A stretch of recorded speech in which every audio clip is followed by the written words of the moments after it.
भगवान शिव ने बताया, पिता के घर में रहने वाली कन्या कौन सा पाप करती है।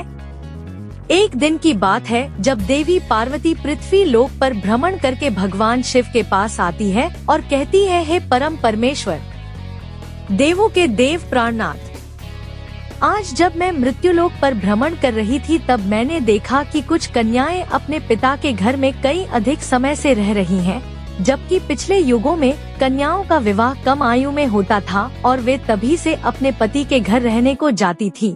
तथा मैंने एक विचित्र घटना भी देख ली कि कई सारी कन्याएं विवाह के बाद भी पिता के घर में लंबे समय तक या बार बार रहने को जाती हैं। प्राणनाथ, मैं जानना चाहती हूँ कि क्या एक पिता के घर में कुंवारी कन्या का कई अधिक समय तक रहना सही होता है या नहीं? कौन सी आयु में कन्या का विवाह करना योग्य होता है और विवाह के बाद पिता के घर में रहने से कौन सा पाप लगता है? हे स्वामी, आप ही जगत के सत्य हैं और सत्य ही शिव है। शिव ही आदि और अनंत है। कृपा करें और मेरी जिज्ञासा को शांत करें।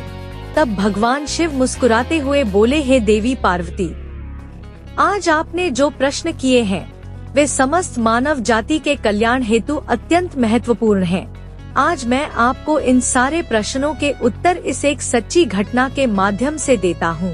यह कथा मेरे प्रभु श्री कृष्ण के काल द्वापर युग की है। आप इस कथा को ध्यान से सुने। जो भी प्राणी इस कथा का श्रवण या प्रसार करता है उनके मैं 100 अपराध माफ करता हूँ और मृत्यु के बाद वह प्राणी अनंतकाल तक मेरे साथ कैलाश में वास करता है। तब देवी पार्वती कहती है, हे स्वामी, मैं इस कथा को ध्यान से पूरा अवश्य सुनूंगी और इस कथा का प्रचार भी करूंगी। कृपा करें और इस कथा को कहे। तब भगवान शिव कहते हैं, हे देवी पार्वती, यह 28वें द्वापर युग की घटना है। यदुकुल श्रेष्ठ वीरवर उग्रसेन के यहाँ जो घटना घटित होने वाली है उसी का मैं भूतकाल के रूप में वर्णन करूँगा। माथुर प्रदेश में मथुरा नाम की नगरी है। वहाँ उग्रसेन नाम वाले यदुवंशी राजा राज्य करते थे। वे शत्रु विजय, संपूर्ण धर्मों के तत्वज्ञान, प्रजा के रक्षण करने वाले और अति गुणवान राजा थे। मेधावी नामक राजा उग्रसेन धर्म पूर्वक राज्य का संचालन और प्रजा का पालन करते थे। उन्हीं दिनों परम पवित्र विदर्भ देश में सत्यकेतु नाम से प्रसिद्ध एक महापराक्रमी राजा थे।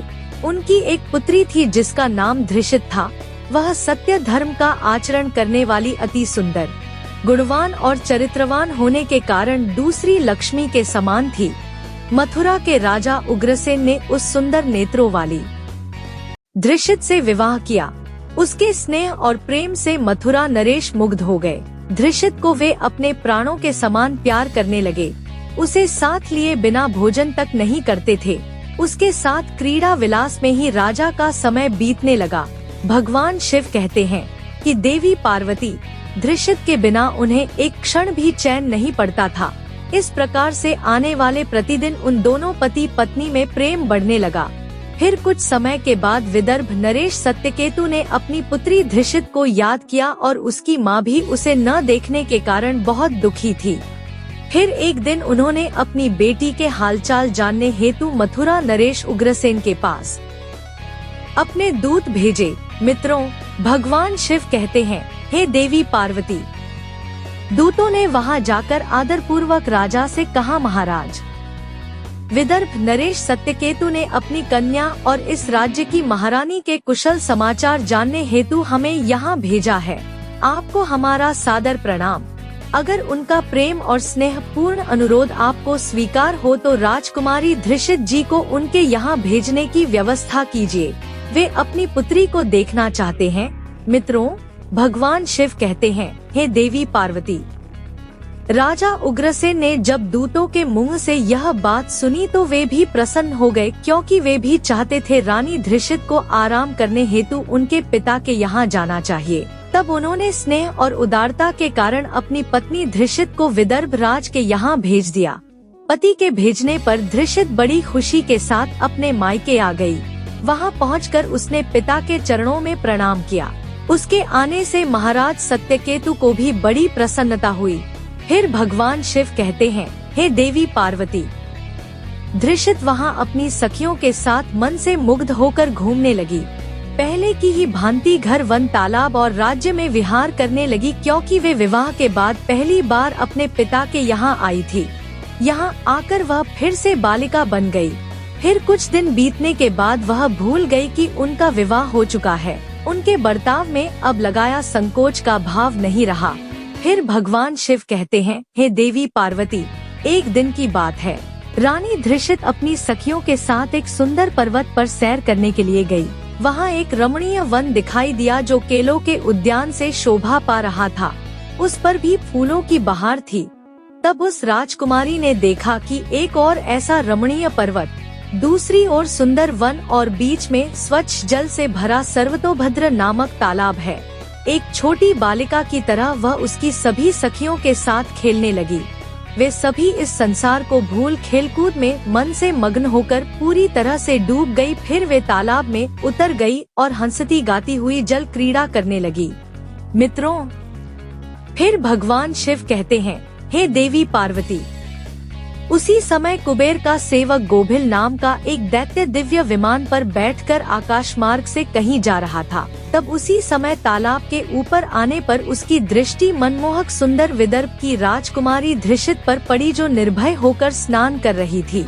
गोभिल के पास दैवीय शक्ति होने के कारण उसने निश्चित रूप से जान लिया कि यह विदर्भ नरेश की कन्या और महाराज उग्रसेन की प्यारी पत्नी है। तब वह मन ही मन कहने लगा, यह तो पतिव्रता होने के कारण आत्मबल से ही सुरक्षित है। किसी भी पुरुषों के लिए इसे प्राप्त करना अत्यंत कठिन है। उग्रसेन अत्यंत महामूर्ख है, जो उसने ऐसी सुंदरी पत्नी को मायके भेज दिया है। यह पतिव्रता नारी पराई पुरुष के लिए दुर्लभ है, और इधर कामदेव मुझे अत्यंत पीड़ा दे रहा है। मैं किस प्रकार इसके निकट जाऊं और कैसे इसका उपभोग करूं? मित्रों, भगवान शिव कहते हैं, हे देवी पार्वती, उसकी सुंदरता पर मोहित दानव गहरी सोच में पड़ गया और फिर उसने अपने लिए एक उपाय निकाल लिया और गोभिल ने महाराज उग्रसेन का मायावी रूप धारण कर लिया और वही अंग, वही उपांग, वैसे ही वस्त्र, उसी तरह का भेष और वही अवस्था, पूर्ण रूप से उग्रसेन सा होकर वह पर्वत के शिखर पर उतरा और एक अशोक वृक्ष की छाया में शिला के ऊपर बैठकर उसने मधुर स्वर से संगीत सुरों को छेड़ दिया। वह गीत संपूर्ण विश्व को मोहित करने वाला था। ताल, लय और उत्तम स्वर से युक्त उस मधुर गीत को सखियों के मध्य में बैठी हुई सुंदरी धृषित ने भी सुना। वह सोचने लगी, ऐसा मनमोहक कौन गायक यह गीत गा रहा है। राजकुमारी के मन में उसे देखने की तीव्र इच्छा हुई। उसने सखियों के साथ जाकर देखा, तब अशोक की छाया में सुंदर प्रतापी बैठा हुआ कोई पुरुष गा रहा है। वह महाराज उग्रसेन के जैसा दिखाई पड़ता है। मित्रों, भगवान शिव कहते हैं, हे देवी पार्वती, वास्तव में तो वह राजा के भेष में नीच दानव गोभिल ही था। धृषित विचार करने लगी कि मेरे स्वामी मथुरा नरेश अपना राज्य छोड़कर इतनी दूर कब और कैसे चले आए। वह इस प्रकार सोच ही रही थी कि उस पापी ने स्वयं ही पुकारा है, प्रिय आवाज देवी, तुम्हारे बिना मैं नहीं जी सकता। सुंदरी, तुमसे अलग रहकर मेरे लिए इस प्रिय जीवन को व्यतीत करना भी असंभव सा हो गया है। तुम्हारे स्नेह ने मुझे मोह लिया है। आज तो मैं तुम्हें छोड़कर कहीं भी नहीं रह सकता। अपने पति रूपधारी दैत्य के ऐसा कहने पर धृषित थोड़ी सी लज्जित होकर उसके सामने गई। वह धृषित का हाथ पकड़कर उसे एकांत स्थान में ले गया और वहां अपनी इच्छा के अनुसार उसका उपभोग किया। मित्रों, भगवान शिव कहते हैं, हे देवी पार्वती, महाराज उग्रसेन के गुप्त अंग में कुछ खास निशानी थी जो उस पुरुष में नहीं दिखाई दी। इससे धृषित के मन में उसके प्रति संदेह उत्पन्न हुआ। राजकुमारी ने अपने वस्त्र संभाल कर पहन लिए, किंतु उसके हृदय में इस घटना से बड़ा ही दुख हुआ। वह क्रोध में भरकर नीच दानव को फिर से बोली, नीच, जल्दी बता, तू कौन है? तेरा आकार दानव जैसा है, तू पापाचार और निर्दयी है। यह कहते कहते आत्मग्लानि के कारण उसकी आंखें भर आई। वह श्राप देने को उद्यत होकर बोली, है दुरात्मा, तूने मेरे पति के रूप में आकर मेरे साथ छल किया और इस धर्ममय शरीर को अपवित्र करके मेरे उत्तम पातिव्रत्य का नाश कर डाला है। अब यही तू मेरा भी प्रभाव देख ले। मैं तुझे अत्यंत कठोर श्राप दूंगी। उसकी बात सुनकर गोभिल ने कहा, हे पतिव्रता नारी, भगवान श्री विष्णु तथा उत्तम ब्राह्मण के भय से तो समस्त राक्षस और दानव दूर भागते हैं। मैं तो दानव धर्म के अनुसार ही इस पृथ्वी पर विचर रहा हूँ। पहले मेरे दोष का विचार करो कि किस अपराध पर तुम मुझे श्राप देना चाहती हो। तब धृषित बोली, हे पापी, मैं साध्वी और पतिव्रता हूँ। मेरे मन में केवल अपने पति की कामना रहती है। मैं सदा उन्हीं के लिए तपस्या किया करती हूँ। मैं अपने धर्म मार्ग पर स्थित थी, किंतु तूने माया रचकर मेरे धर्म के साथ ही मुझे भी नष्ट कर दिया। इसलिए हे दुष्ट, नीच, तुझे भी मैं भस्म कर डालूंगी। तब गोभिल बोला, हे राजकुमारी, यदि तुम उचित समझो तो यह बात ध्यान से सुनो। मैं धर्म की ही बात कह रहा हूँ।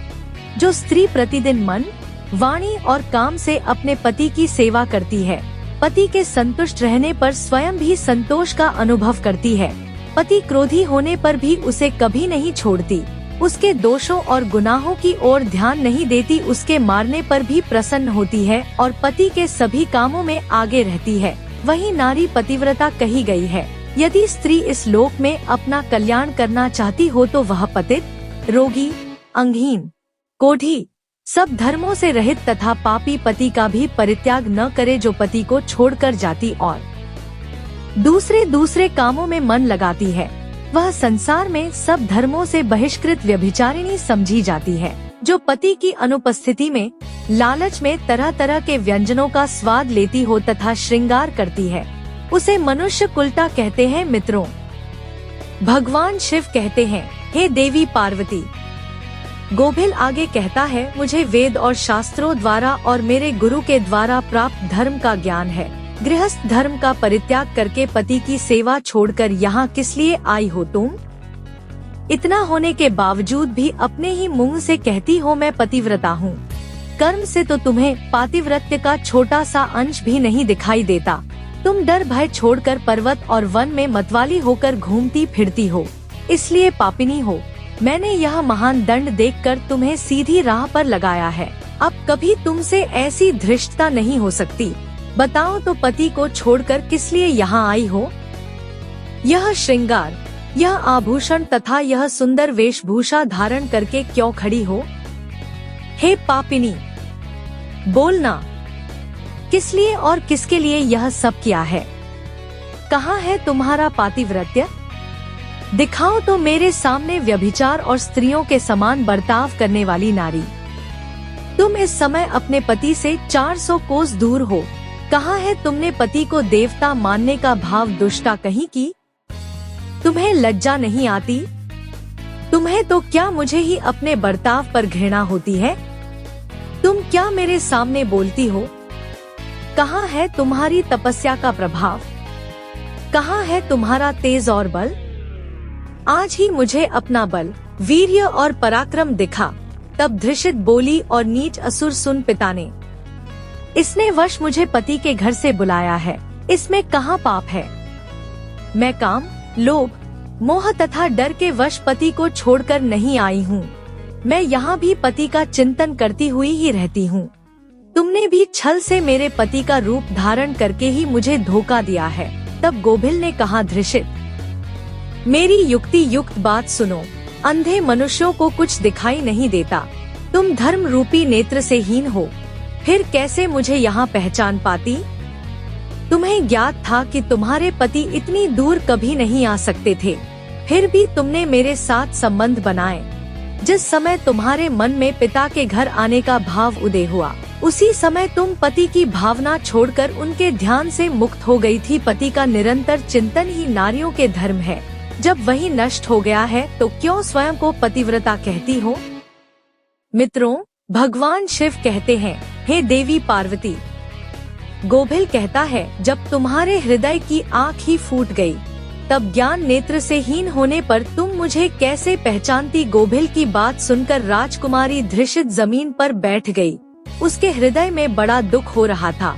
गोभिल ने फिर कहा, हे राजकुमारी, मैंने तुम्हारे उदर में जो अपने वीर्य की स्थापना की है, उससे तीनों लोगों को त्रास पहुंचाने वाला पुत्र उत्पन्न होगा। फिर भगवान शिव कहते हैं, हे देवी पार्वती। ऐसा कहकर वह दानव वहां से चला गया। गोभिल एक ज्ञानी रावण तो था, किंतु वह बड़ा ही दुराचारी और पापात्मा था। उसके चले जाने पर धृषित अत्यंत दुखी होकर रोने लगी, जिससे रोने की आवाज सुनकर सखियां उसके पास दौड़ी आई और पूछने लगी, राजकुमारी आप रोती क्यों हो? मथुरा नरेश महाराज उग्रसेन कहाँ चले गए?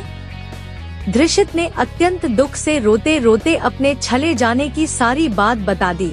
फिर सभी सहेलियां उसे पिता के घर में ले गई। उस समय वह शोक से कतराती हुई थर थर कांप रही थी। सखियों ने धृषित की माता के सामने सारी घटना सुना दी। उसे सुनते ही महारानी अपने पति के महल में गई और उनसे कन्या का सारा वृत्तांत उन्होंने कह सुनाया। उसे सुनकर महाराज सत्यकेतु को भी बड़ा दुख हुआ। उन्होंने सवारी और वस्त्र आदि देकर कुछ लोगों के साथ पुत्री को वापस मथुरा में उसके पति के घर भेज दिया। धर्मात्मा राजा उग्रसेन धृषित को देख बहुत प्रसन्न हुए। वे रानी से बार बार कहने लगे, हे प्रिय, मैं तुम्हारे बिना जीवन व्यतीत नहीं कर सकता था। अच्छा हुआ तुम शीघ्र ही लौट आई है धृषित। तुम अपने मुंशी भक्ति, सत्य और पतिव्रत्य आदि सद्गुणों से मुझे अत्यंत प्रिय लगती हो। अपनी प्रिय पत्नी धृषित से ऐसा कहकर महाराज उग्रसेन उसके साथ विहार करने लगे। सब लोगों को भय पहुंचाने वाला उसका भयंकर गर्भ दिन दिन बढ़ने लगा, किंतु उस गर्भ का कारण केवल धृषित ही जानती थी। अपने उदर में बढ़ते हुए उस गर्भ के विषय में धृषित को दिन रात चिंता बनी रहती थी। 10 वर्ष तक वह गर्भ बढ़ता ही गया। तत्पश्चात उसका जन्म हुआ। मित्रों, फिर भगवान शिव कहते हैं, हे देवी पार्वती, वह वही अति तेजस्वी, महाबली, दुराचारी, प्रजा को कष्ट देने वाला कंस था, जिसके भय से तीनों लोकों के निवासी थर्रा उठे थे। उसके बाद भगवान श्री कृष्ण के हाथ से मारा जाकर मोक्ष को प्राप्त हुआ। तब देवी पार्वती कहती है, हे स्वामी, ऐसी घटनाएं भविष्य में घटित होने वाली है, यह मैंने भी सुन रखा है। हे देवी, मैंने आपसे जो कुछ कहा है वह समस्त पुराणों का निश्चित मत है। इस प्रकार पिता के घर में रहने वाली कन्या बिगड़ जाती है तथा पिता को कन्या को घर में रखने का मोह नहीं करना चाहिए। भगवान शिव कहते हैं, हे देवी, अब मैं आपको एक कुंवारी कन्या के विषय में कुछ महत्वपूर्ण बातें बताता हूँ। सभी ध्यान से सुनो। जब कोई भी कन्या जवान हो जाती है तो वह विवाह के योग्य बन जाती है तथा माता पिता को योग्य वर का चुनाव कर उसका विवाह करना चाहिए। उसे कभी भी लंबे समय तक घर में नहीं रखना चाहिए। पति के ही घर में उसका पालन पोषण होना उचित है। वहाँ रहकर वह भक्ति पूर्वक जो उत्तम गुण सीखी और पति की सेवा करती है, उससे कुल की कीर्ति बढ़ती है और पिता भी सुखपूर्वक जीवन व्यतीत करता है। ससुराल में रहकर यदि वह पाप करती है तो उसका फल पति को भोगना पड़ता है। वहाँ सदाचार पूर्वक रहने से वह सदा पुत्र पौत्रों के साथ वृद्धि को प्राप्त होती है। कन्या के उत्तम गुणों से पिता की कीर्ति बढ़ती है और दोनों कुलों के पितृगण संतुष्ट होकर आशीर्वाद देते हैं। हे देवी, दामाद के साथ भी कन्या को अपने घर नहीं रखना चाहिए। ऐसा करने से उस पुरुष के मान सम्मान में समय के साथ साथ कमी हो जाती है और उसे भी पाप लगता है। जब कन्या विवाह योग्य बन जाए तो पराये लोग उस पर बुरी नजर डालना शुरू करते हैं। ऐसे में कहीं वह भी किसी पराये पुरुष के साथ प्रेम संबंध बनाए, उसके पहले ही विवाह करना होता है। एक जवान कन्या पिता के घर में रखना मतलब खजाने भरा चोरों के बीच रखने के समान होता है तथा उस स्त्री का गहना और पिता का सम्मान उस कन्या की इज्जत होती है, जिसे हमेशा संभाल कर रखना चाहिए। किसी भी स्त्री को कभी भी पति से दूर नहीं रहना चाहिए। ज्यादा समय तक मायके रहना भी पाप के समान है। एक पतिव्रता नारी का स्थान सदैव उनके पति का चरणों में होना चाहिए तथा पति के लिए पत्नी का स्थान हृदय में होना चाहिए। मित्रों, भगवान शिव कहते हैं, हे देवी पार्वती, अब मैंने आपके सारे प्रश्नों के उत्तर दिया है। तब माँ पार्वती कहती हैं, हे प्रभु, आज मैं धन्य हो गई हूँ, जो मेरे मन में चल रहे सारे प्रश्न को दूर किया है। हम आशा करते हैं कि आपको यह जानकारी अच्छी लगी होगी। अगर अच्छी लगी हो तो वीडियो को लाइक करें और हमारे चैनल को सब्सक्राइब करने का कष्ट करें। अगर आपने हमारा चैनल पहले से ही सब्सक्राइब कर रखा है तो इसके लिए हम हृदय की अनंत गहराइयों से आपका कोटि कोटि धन्यवाद करते हैं। अपनी अगली प्रस्तुति में हम आपको एक नई जानकारी देने का प्रयास करेंगे। जय श्री राधे राधे दोस्तों।